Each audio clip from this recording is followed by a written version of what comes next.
E aí, galera do nono ano, vamos continuar aqui com a nossa aula sobre genética na parte 2. Só recapitulando aqui o que a gente viu no final da outra aula, né? Falando aqui, né, da formação de gametas, onde eu tenho os genes, né? Formação dos genes homozigóticos aqui, né? A heterozigoto aqui, homozigoto aqui e heterozigoto aqui. Heterozigoto é quando é diferente. Então, essa característica alta vai aparecer toda vez que esse gene maiúsculo aparecer. Nem que seja um maiúsculo e um minúsculo, vai dar a característica do fenótipo maiúsculo. Ou seja, o fenótipo é a apresentação do genótipo. Ou seja, o genótipo é que tem a tendência de ser alto. E o fenótipo revela quando a gente vê essa característica, tá bom?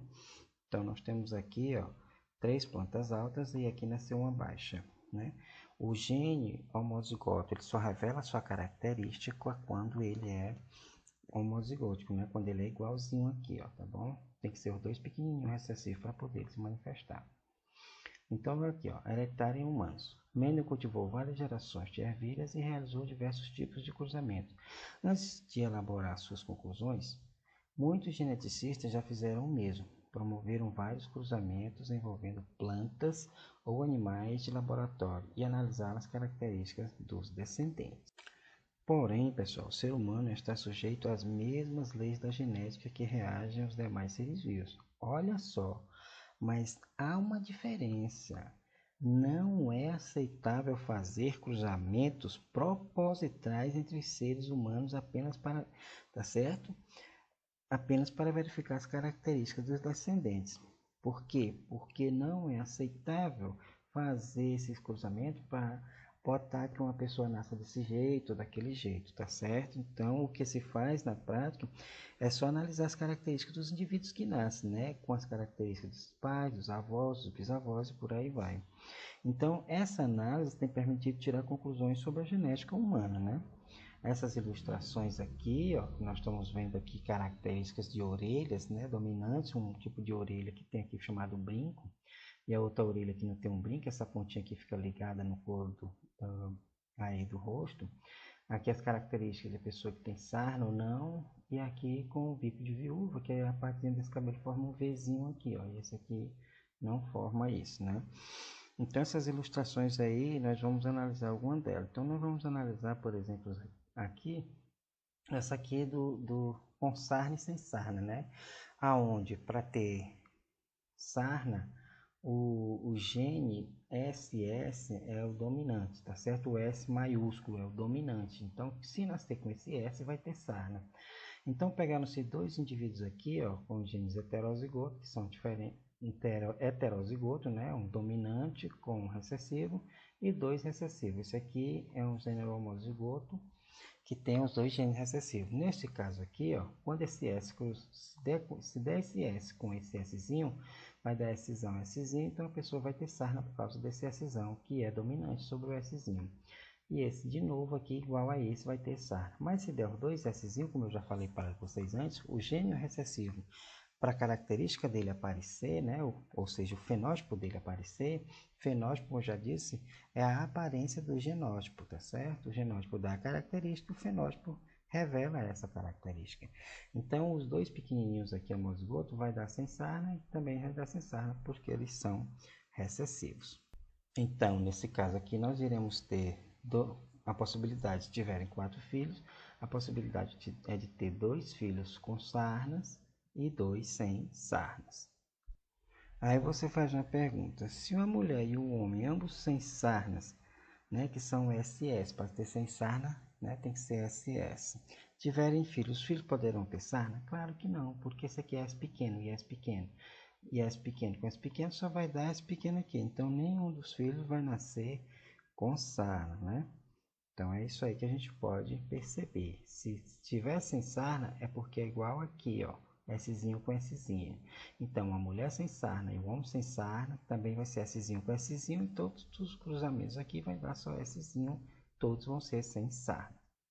O que a gente pode levar de importante salientar é que quando dizemos que um alelo aqui é dominante, no caso desse aqui, isso não significa que ele esteja necessariamente presente em maior quantidade, pessoal, tá certo? Do que o recessivo, numa certa população. Não significa que esse aqui é dominante, que ele tem maior quantidade na população. Apenas quer dizer que quando presente um indivíduo heterozigoto, como esse aqui, ó, pode expressar-se no fenótipo, né? Ó, que aqui o fenótipo vai ter sarda, a característica condicionada a esse alelo aqui, ó, que é um alelo dominante e o outro é recessivo, tá bom? Então apenas quer dizer isso. Se ele tiver presente, nem que seja só uma pessoa numa comunidade todinha, se tiver uma pessoa com sarna lá, ele tiver esse gene, vai ter a possibilidade de nascer pessoas com sarna, beleza? E aí essas populações de pessoas com sarna vão se multiplicando ao longo do tempo. Outro ponto que precisa ser enfatizado é que as características listadas anteriormente, né, aqui, são condicionadas por um único par de alelo. Aqui um par de alelo, aqui outro par de alelo, tá certo? Existem, contudo, características hereditárias associadas a mais de um par de alelos, como a cor da pele, a cor dos olhos e a estatura, né? O tamanho da pessoa. Por causa disso, os padrões com que tais características aparecem em descendentes são muito complexos. Então, nós vimos aqui um simples cruzamento de características que só usam um par de alelo aqui, tá certo? E aqui um outro par de alelo, tá certo? Que vão se juntar aqui, ó, para formar um determinado indivíduo, beleza? Então vamos ver aqui, a gente viu aqui que nem todas as características pega só um par de alelo. Eu posso pegar esse quadrinho aqui, ó, botar 4 de um lado e 4 do outro aqui, que são as características que resumem mais de um par de alelo. Então aqui, ó, vamos falar aqui dos grupos sanguíneos, o sistema RH e o sistema ABO. A presença ou ausência do fator RH no sangue está relacionada a um par de alelos, tá certo? Um deles é R, é dominante e condiciona a presença do fator RH, e o outro é o R minúsculo, que é recessivo. Assim temos, se eu tiver uma pessoa com RR, condiciona a presença do fator RH, né? RH, isso aqui, esse umzinho aqui quer dizer positivo. E o R, eu tendo um R dominante, lembra que essas letras maiúsculas são dominantes. E um recessivo, que não é dominante, condiciona também ao teu fator RH positivo. Aqui é positivo, tá certo?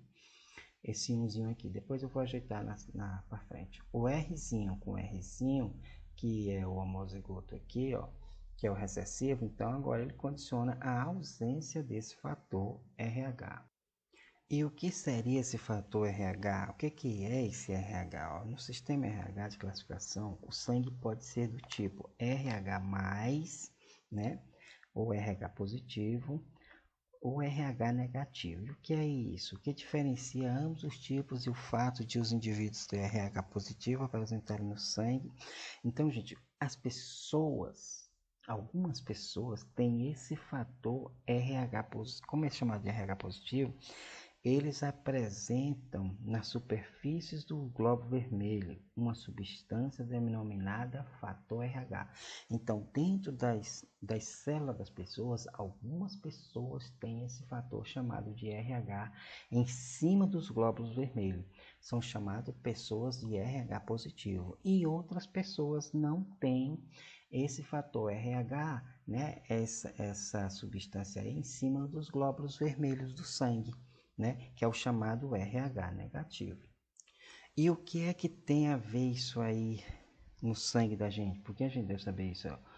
O sangue que contém o fator RH, ou seja, o fator RH positivo, pode ser doado a outro indivíduo que também tenha o RH, ou seja, que também seja RH positivo. Mas não pode ser doado para quem é RH negativo, tá certo? Porque nesse caso aí, gente, por que não pode? O organismo reagiria à presença do fator RH, ou seja, tem gente que tem um fator RH que é positivo, pode doar para uma pessoa que é RH positivo, mas não pode doar para uma pessoa que não tem um fator RH, que é chamado de fator RH negativo. Por quê?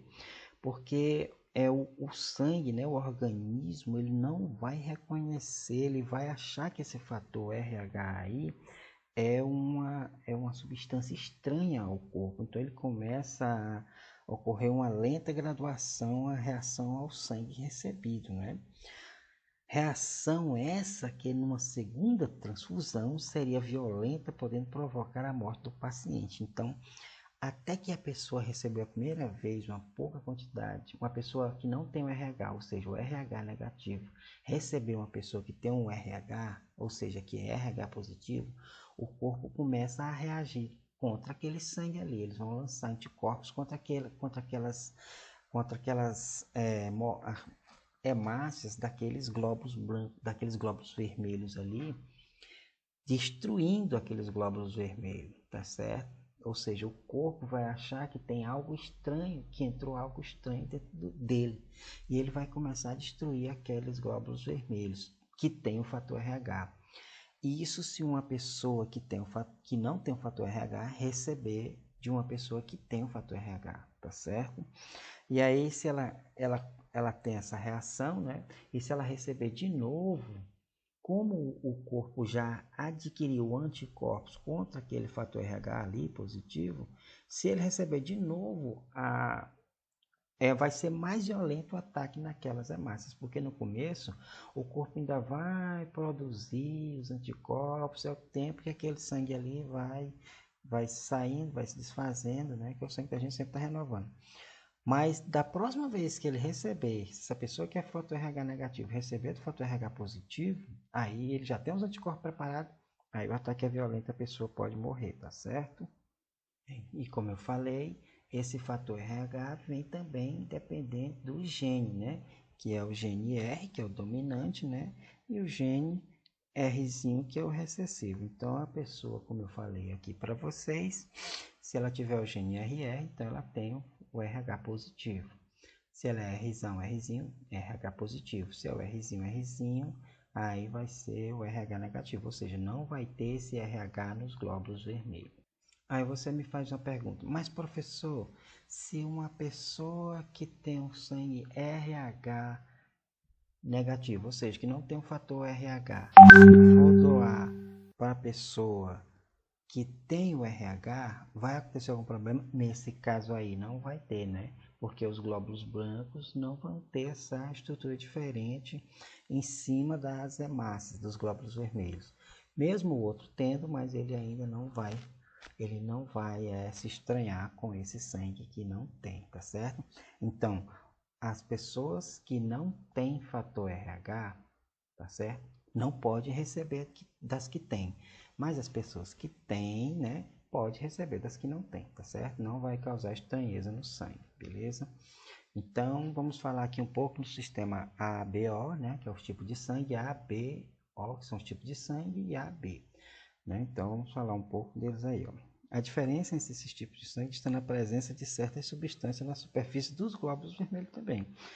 Então, algumas pessoas, dependendo do tipo de substâncias que tem nos glóbulos vermelhos, vão ser caracterizadas como pessoas do tipo do sangue A, pessoas tipo sangue B, pessoas do tipo AB e O. E ainda tem mais. A positivo, B positivo, AB negativo, AB positivo, O positivo, também tudo tem isso. Então o que a gente pode dizer é que isso é muito observado quando uma pessoa vai receber transfusão de sangue, uma pessoa vai doar sangue para outra por algum problema. Ou a pessoa sofreu algum acidente, perdeu muito sangue, né? Precisa de receber sangue. Uma outra pessoa vai fazer operação também, que é uma operação que às vezes a pessoa perde muito sangue, também tem que ficar recebendo sangue, né? E o local onde as pessoas podem doar sangue é chamado de hemop, né? As pessoas podem doar sangue lá no hemop para ter esse estoque para quando acontecer esses imprevistos aí, né? Acidentes, né? A pessoa vai se operar, então esses sangues ficam lá estocados, preservados, para doar para essas pessoas quando precisarem. Mas uma pessoa só pode receber um sangue de um determinado tipo, então vamos já ver. Então nós temos os médicos, quando vão fazer a transfusão de sangue, né? Eles precisam olhar essas duas características, o fator RH, né? E o tipo sanguíneo. Então essas duas características aí tem que ser observada, que é para uma pessoa receber sangue. Não é simplesmente, vou doar sangue para o meu amigo que ele está precisando. É assim também não. Você pode doar sangue, né, para ajudar outras pessoas, mas eu não posso o seu sangue pode ser ou não compatível com o seu amigo. Vai depender desse fator RH e do tipo sanguíneo que ele tem, AB, AB ou O, tá certo? Vamos ver algumas características aqui, olha só. Primeiro vamos fazer a análise aqui do doador de uma pessoa aqui em relação ao RH. Então, primeiro, quando o médico vai fazer uma análise sanguínea, primeiro ele faz aqui do fator RH. Então, vamos lá. Aqui é o receptor e aqui é o doador. Então, vamos lá. Digamos que o doador é RH positivo, ou seja, ele tem esse RH lá nos glóbulos vermelhos. Se o receptor também tiver o RH positivo, sim, eles são compatíveis. Mas, por outro lado, se eu tiver o doador RH positivo e o receptor tiver RH positivo, não poderá ser feita a transfusão. Um não pode, né, doar sangue para o outro. Se um for positivo, o doador for positivo, o receptor for negativo, não pode. Vamos ver uma outra possibilidade. Se agora o doador for negativo, ele pode doar sim, ó, como eu falei antes, se o receptor tiver o positivo. Ou seja, o doador não tem o fator RH, mas o receptor tem, não tem problema nenhum. E também se os dois não tiverem, né? Se os dois forem negativo, olha aqui, ó, negativo aqui e negativo aqui, então os dois também podem fazer transfusão de sangue, tá certo? Então aqui, isso aqui pode acontecer. Doador negativo. Então significa o quê? Se o doador de sangue tiver um fator RH negativo, ele pode doar sangue sem problema, tanto para o positivo como para o negativo. Mas se o doador tiver um RH positivo, ele só pode doar para quem tem fator RH positivo. Beleza?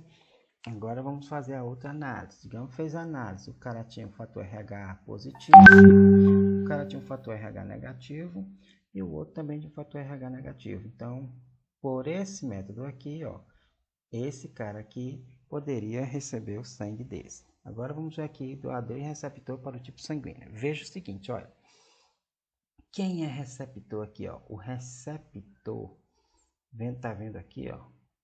O cara é doador. Se o cara for do tipo AB, ele só pode doar pessoas que têm o sangue AB, tá certo?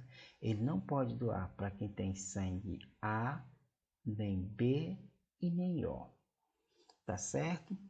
Agora vamos ver o seguinte. Se a pessoa tem sangue A, ele pode doar para quem tem um sangue AB e para quem tem um sangue A. Ele não pode doar nem para pessoas que têm sangue B ou O. Se a pessoa é um doador que tem um sangue B, ele pode doar para o AB, não pode doar para o A, pode doar para o B e não pode doar para o O. Se a pessoa que tem um sangue O pode doar para o AB, pode doar para o A, pode doar para o B, pode doar para o O. Então significa o seguinte, o que é que a gente olha? Aqui é tudo sim e aqui é tudo sim. Como? O sangue AB, gente, ele pode receber sangue de qualquer um, tá certo? Ele pode receber sangue do AB, do A, do B e do O. Então, vai ser chamado um receptor universal, tá certo? Ele pode receber sangue de qualquer tipo. E veja que o O, a pessoa que tem um tipo de sangue O, ele é um doador universal. Ele pode doar sangue para qualquer pessoa. Aí eu pergunto para você queria ser que tipo de sangue? É claro que você ia dizer que queria ser o quê? AB. Por quê? Porque o AB pode receber sangue de qualquer pessoa, tá certo? E o O pode doar para todos eles aqui, ó, tá certo? E o O só pode receber de quem? O O só pode receber do O. O B só pode receber do B. O A só pode receber do A e do O. E o AB pode receber de todo mundo. Então, o sangue aí menos vantajoso é o O. Por quê? Porque ele só pode receber sangue das pessoas do tipo O, tá certo? Então, vamos fazer uma simulação aqui. A pessoa tem um sangue RH negativo, AB negativo, né? Que é o fator RH negativo, o AB negativo. Então, gente, se ele é negativo, no caso aqui do fator RH, olha, ele pode receber ele pode... Não, digamos que ele é um RH positivo, tá bom? Ele é o RH positivo. Então, ele pode receber tanto do RH negativo como do RH positivo. Pode receber dos dois. Se a pessoa é o sangue AB negativo, ou seja, ele é Desculpa, pessoal. Se ele é AB positivo, significa que ele tem um fator RH positivo, ele está despreocupado. Ele pode receber sangue de todo mundo. Do A, do B, do AB, do A, do B e do O. E ainda mais de qualquer um desses dois aqui do fator RH positivo ou negativo. Tá vendo aqui, ó? Quem tem o sangue AB positivo, tá certo? Pode receber sangue AB positivo, quer dizer que tem um fator RH. Tanto do fator RH positivo como negativo e de qualquer tipo sanguíneo. Beleza, pessoal? Então, isso aqui é o sangue mais raro que tem. É o sangue AB positivo. Qual seria o pior sangue, né? O pior sangue é o O negativo, tá certo? O pior sangue é o O negativo. Por quê? Porque ele só pode receber sangue do O negativo, tá certo? Ele só pode receber sangue do O negativo. O O positivo pode receber sangue do O negativo e do O positivo, tá certo? Então, é essa aí que eu queria mostrar para vocês. Só vocês olharem aqui. Quem é o receptor universal, que pode receber sangue de todo mundo, é o AB. Qual é o melhor? O melhor de todos mesmo é o AB positivo, que tem um fator RH positivo, tá bom? Então, é o melhor de todos os sangues. Pode receber sangue de qualquer um. Então, o sangue AB, generalizando, é o receptor universal. E o sangue O é o doador universal. Ele pode doar para todo mundo, mas ele só pode receber do O. Beleza? Então, vamos para frente. Vamos falar aqui agora de parecidos, mas geralmente diferentes. Olha, entre os filhos de um mesmo casal, embora alguns possam ser muito parecidos, não há dois indivíduos idênticos, a não ser certos casos de gêmeos. Por quê? Olha só, pessoal. Existem gêmeos chamados de gêmeos fraternos, como diz aqui, ó. Assim como qualquer par de irmãos, não gêmeos possuem genótipos diferentes, ou seja, as características genótipicas desses dois aqui são diferentes, tá certo? São muito diferentes, existem trilhões de possibilidades de existência de nascer seres diferentes, né? Trilhões. Então, contabilizando todos os genes, né, que existem nos seres humanos, a probabilidade de nascer uma pessoa é de mais de 1 trilhão.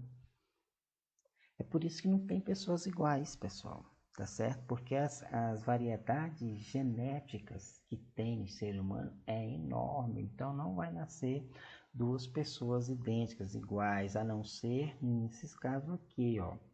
Os gêmeos idênticos possuem bagagem genética igual, ou seja, o genótipo dele é idêntico. Por que que isso acontece? Vamos ver aqui, olha só. Primeiro nós vamos ver aqui o que que acontece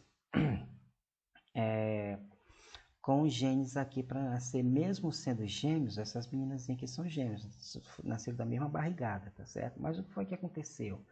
Às vezes a mãe, né, emite dois óvulos, dois ovócitos, como mostra aqui, ó. Foi dois ovócitos lá para o útero dela, dois ovócitos lá para as trompas, né, onde eles vão ser fecundados pelos espermatozoides.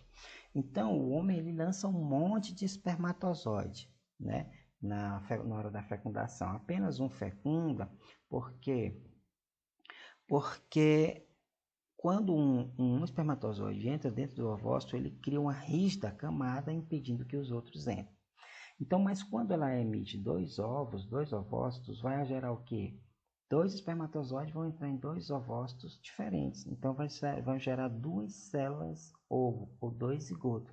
Então, como nós temos trilhões de possibilidades, né? Não tem nada a ver um com o outro aqui, apesar de estar na mesma barriga, os genes desses espermatozoides com os genes desse ovócito aqui são muito diferentes dos genes dos já nesses dois aqui, para esses dois aqui. É como se a mãe tivesse os dois filhos em épocas diferentes, tá certo? Porque foram fecundados dois ovos diferentes com dois espermatozoides diferentes, tá certo? Aí vão nascer duas pessoas completamente iguais, vão nascer com a mesma data de nascimento, mas pessoas completamente diferentes. Pode nascer uma loura, uma ruiva, um moreno, um branquinho, e aí por aí vai, em trilhões de possibilidades, porque é como se eles tivessem, apesar de terem nascido, estar na mesma gestação, eles são formados por uma possibilidade de trilhões de possibilidades, tá certo? Já nesse caso aqui dos gêmeos idênticos, não, tá certo? Chamado de univitelinos, o que acontece? Não se sabe direito por que isso acontece, mas olha só, uma única célula ovo ou zigoto foi fecundada por um único espermatozoide. Então, os gêmeos aqui se fecundaram, aí formou o zigoto. Em uma certa fase, olha o que foi que aconteceu. Esse zigoto aqui se transformou em dois, tá certo? Se transformou em duas células ovo, em dois zigotos. Aí esse aqui, como eles têm a mesma sequência genética, porque eles vêm desse espermatozoide, desse óvulo, que é a mesma bagagem genética, igual, idêntica, tudo que se transformar ali vai se transformar aqui, porque os genes são iguais, tá certo? Todos os genes que vão se formar aqui são iguais daqui. Então, irão se formar gêmeos idênticos, tá certo? Tudo que um tiver, o outro vai ter. Mesma bagagem genética, mesmo tipo de sangue, mesmo cor do cabelo, dos olhos e tudo, tá bom? Tá certo? Então, é isso que forma os gêmeos idênticos. É quando um único espermatozoide fecunda. Agora, se você fizer uma pergunta, professor, mas se eles forem separados de pequenininho, e aí 30 anos depois, um pode ter goto, com a pele mais escura, isso pode acontecer? Pode. Lembre-se que o fenótipo, que são as características que são apresentadas, podem mudar no decorrer do ambiente. Esse aqui pode ter morado num país frio, esse aqui pode ter morado num país quente, a pele dele ficou mais rosada, mais queimadinha. Esse aqui pode ter se alimentado mal, ficado magrinho, esse aqui pode ser alimentado demais, ficou gordinho. Então essas características aí, se eles forem criados em ambientes diferentes, eles também podem apresentar essas características diferentes, tá bom, pessoal? Então é só isso que eu gostaria que vocês dessem uma observada e até a próxima aula. Tchau, tchau.